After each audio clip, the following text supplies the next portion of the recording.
أعوذ بالله من الشيطان الرجيم. بسم الله الرحمن الرحيم. إن هذا القرآن يهدي للتي هي أقوم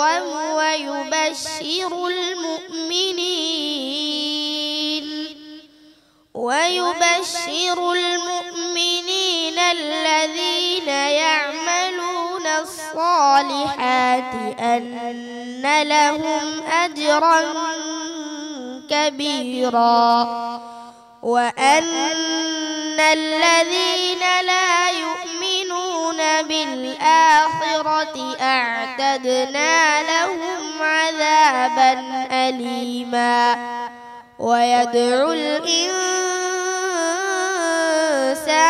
بالشر دعاءه بالخير، وكان الإنسان عجولا. وجعلنا الليل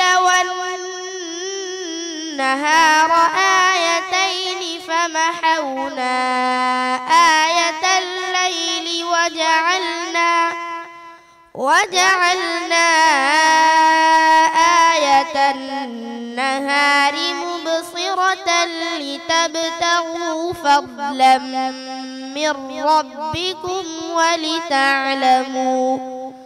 ولتعلموا عدد السنين والحساب، وكل شيء فصلناه تفصيلا. وكل إنسان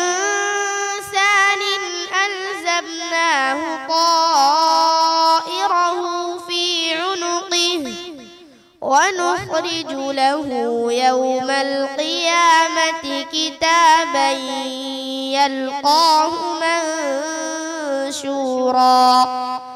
اقرأ كتابك كفى بنفسك اليوم عليك حسيبا. صدق الله العظيم.